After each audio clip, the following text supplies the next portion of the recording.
My name is Nicole Durkin. I'm from Finlan, Tennessee.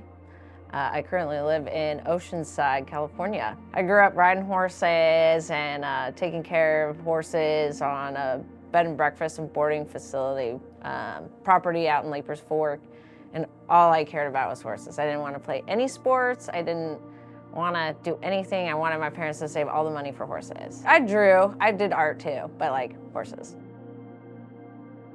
I learned from doing. And so to me, having a mentorship was just everything, and learning from someone, watching the process. When I watch it done, I'm like, okay, now I can do it.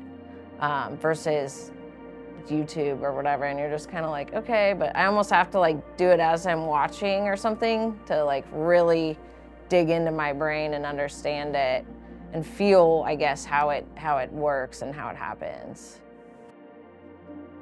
I love the old school things, like traditional, I guess is the best way to put it. And so I was like down with learning, like, this is how it's done. You can do it this way, but this is how it's been done. And this is the work behind it. It's been awesome, yeah. Coco has a very unique style. And while I'm sure she's gotten just so much better over the years, it has shined for me since like the first time I saw her artwork. It's very unique. You could not tell me. You could put 10 crazy bikes all next to each other with just absolutely phenomenal paint jobs, and I'd be able to tell you which one was hers. She stands out from the rest. She's always been phenomenal. She's always just been so heavily just talented, right? Like it's just raw talent. And when you look at Nicole's artwork, you suddenly want your bike painted. But like something about the way that she uses a brush and she puts her heart and soul into it, Nicole makes you want to have like a badass bike, you know? She's very good vibes, just, I don't know. She'll definitely go out of her way to make sure that you feel good. And I feel like that shows through her artwork as well.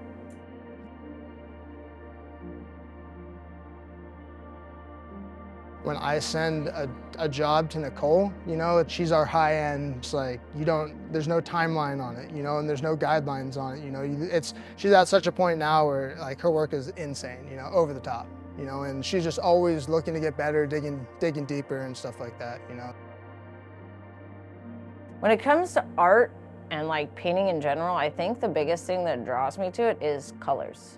I think a lot of it comes from nature, you know, and I don't think a lot of people realize like flowers and butterflies and bugs, just bugs in general, the colors that are on them and colors you wouldn't think would even go together on them.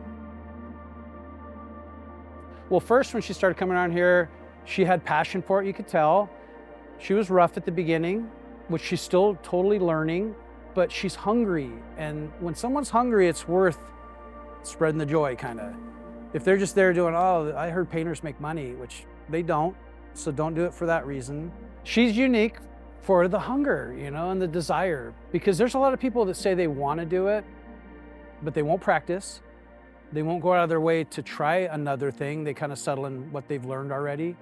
But she was hungry and wanted to learn and wanted to try and didn't have to say, hey, go get that and do that. She would show up with it.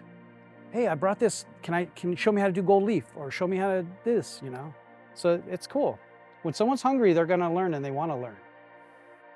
Yeah, so the best part I think is when I first like bring someone into the shop, I'll usually try and set their tins out or their helmet or whatever and you know, walk them through and pull the curtain basically and show them what they got and just their reaction and being so stoked and tripped out on it just makes it worth it. You're like, oh, okay, the money's good, but this is the cherry on top, you know, the whipped cream and the cherry.